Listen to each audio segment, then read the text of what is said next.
Nosotros vamos a hablar de otra cuestión que tiene que ver con Europa, pero que tiene que ver con España puntualmente, y con un conflicto que, para entenderlo, hay que irse muchos años para atrás. Hay que hablar incluso de, bueno, iba a decir reinados. Hoy en España también siguen teniendo un rey, medio de decoración, pero sigue estando. Pero entender qué es lo que está pasando en Cataluña, por qué se quieren independizar y por qué hubo tanta violencia el fin de semana. Como siempre, Nicolás Sampedro nos acompaña. ¿Cómo estás, andamos? Nico? ¿Bien? Bien. Bueno, imagino que viste las imágenes. Creo que las vio todo la el gran mundo. mayoría del mundo. La verdad que fueron imágenes que nos llamaron la atención. Incluso aquí en Argentina y en estos últimos meses estamos acostumbrados a ver represiones policiales y a ver cómo actúa la policía. Yo creo que no estábamos acostumbrados a ese tipo de violencia tan abiertamente, ¿no? Creo que lo primero que tendríamos que analizar, lo mencionabas recién, es que después de la transición del acuerdo que se hace en 1978 con la salida del franquismo y la vida a una suerte de democracia, también contemplaba algunas cuestiones como que ninguna parte del territorio español podía independizarse, podía separarse. De ahí también que el conflicto vasco, seguramente todos saben, el conflicto vasco tiene más de 800 presos políticos, con otros niveles, otras complejidades, pero con situaciones similares en esto de querer independizarse de del reino de España, porque como bien decía, sigue siendo un reino. Y hay que también entender una cosa. Muchas veces, cuando se gestaban estos reinos en Europa, lo que sucedía era que había muchos pueblos adentro que se sentían parte de otros pueblos y por la fuerza se les impuso permanecer dentro de lo que hoy conocemos como el Reino de España, o como el Estado español, pero que es una problemática que se arrastra no solamente en España, sino en toda Europa desde hace mucho tiempo atrás. ¿Pero por qué Cataluña se quiere independizar? ¿Por qué es? Ahí hay diferentes niveles de análisis. Y algunos ni siquiera tienen que ver con la suerte de los catalanes o lo que suceda en Cataluña. Hacia lo interno de los catalanes, ahí hay que analizar, por un lado, la burguesía o el sector empresarial. Hay que recordar que tanto Cataluña como el País Vasco, Euskal Herria, son los dos lugares que tienen más posibilidad de renta. Claro, aparte son los más ricos. Son los más ricos del territorio español. Eso por un lado. Después, por otro lado, este reclamo histórico de determinados pueblos, en este caso el catalán, de avanzar hacia un sentir de soberanía, de autodeterminación. Hay que recordar que las Naciones Unidas proclaman la autodeterminación de los pueblos. Y a diferencia, una de las cosas que decía hace muy poquito el presidente serbio tenía que ver precisamente con esto, porque Kosovo no hace mucho, sin necesidad de referéndum ni nada, se independizó de Serbia, pero ¿qué pasa? Contaba con el apoyo de Estados Unidos y mayoritariamente del bloque de la Unión Europea. Y lo que critica el presidente de Kosovo es que no tuvieron la misma vara para medir una cosa y otra. Después, en cuanto a lo represivo, me parece que tiene que ver en parte con esto que se arrastra desde el franquismo, que no se ha podido resolver. Hay que tener en cuenta que todavía en España no se ha hecho un proceso de derechos humanos donde se juzgue a los responsables del genocidio y de las masacres que se hicieron durante el franquismo y la Guerra Civil Española. Y por otro lado, que los aparatos represivos siguen estando vigentes desde ese momento hasta ahora. ¿Qué fue este referéndum que se hizo el 1 de octubre? Digamos que supuestamente España responde a ese referéndum, ni siquiera dejándolo llevar adelante, porque no es que se llevó adelante y después no lo reconocieron. No lo dejó llevar adelante a través de la violencia. El referéndum es una consulta popular. Lo que hace el gobierno catalán es consultar a toda la población catalana si quiere seguir siendo parte del Reino de España o no, si quiere independizarse.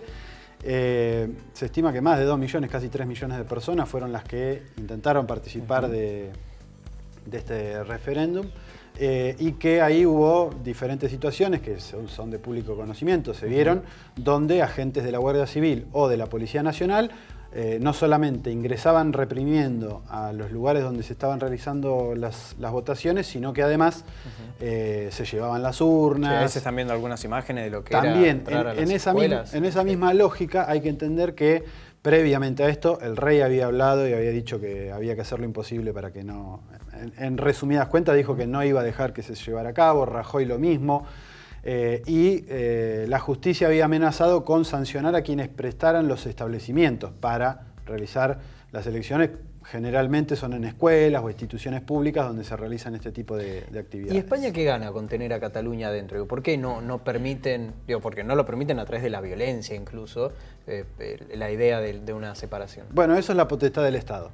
En los estados modernos, como los conocemos, el Estado es el único que tiene la potestad del uso de la violencia. Claro. A través de la fuerza represiva del Estado, sea policía o ejército o quien fuere.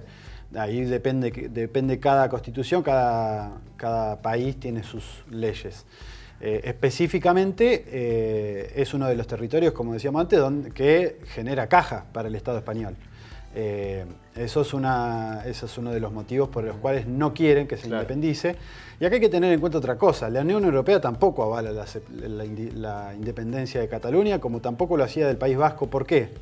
Como decía antes, como estos estados que conocemos hoy fueron gestados a dedo y armados a raíz de todo lo que fueron los procesos en la época medieval para Europa y la posterior con el surgimiento del capitalismo a los estados-nación como los conocemos, en ese proceso también se oprimió y se contrajo, digamos, o se armaron los estados como hoy los conocemos, y esto lo que generó a raíz del surgimiento de la Unión Europea y todo lo demás es que haya específicamente algunos artículos que prohíben, digamos, si un estado, sea el que fuere, sea Grecia, sea el estado catalán o Cataluña o quien fuere, se independiza, lo que sucede es que automáticamente pierde la categoría de estado miembro de la Unión Europea.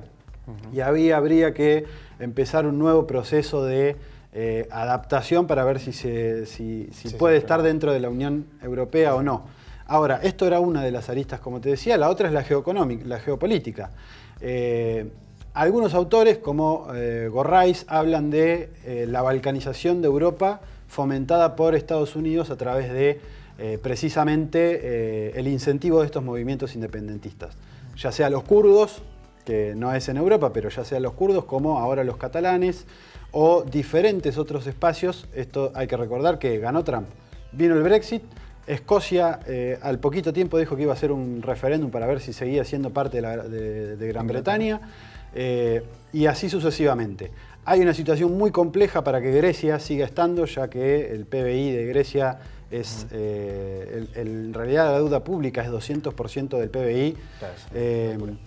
Una situación muy compleja que podría arrastrar a todo lo que se conoce como los PIGS, los países menos desarrollados de Europa, a escalonadamente ir saliendo de la Unión Europea, cosa que lo que haría sería una balcanización y que termine siendo un bazar para los Estados Unidos. Aquí en esta columna, en esta sección, hemos hablado muchas veces de la mirada de Europa, la mirada también de Estados Unidos sobre Venezuela.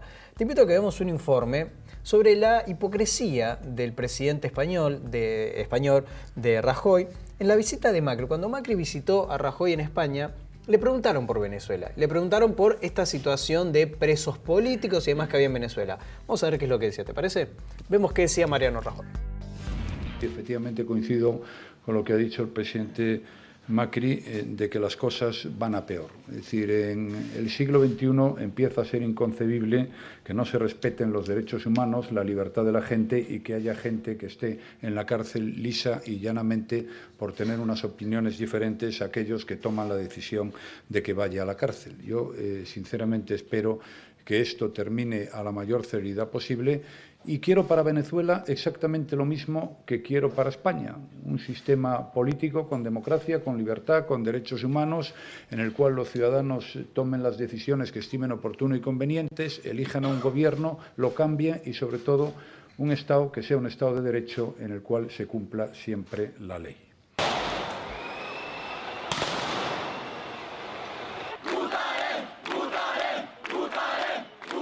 Y quiero para Venezuela exactamente lo mismo que quiero para España.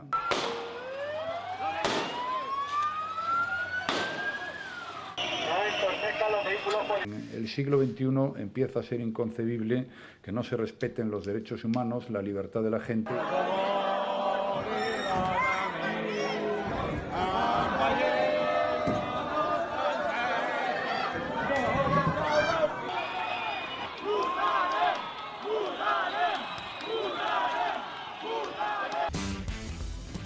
Muy bien, ahí veíamos la hipocresía de Rajoy, ¿no? Quiero para España, quiero para Venezuela lo mismo que para España.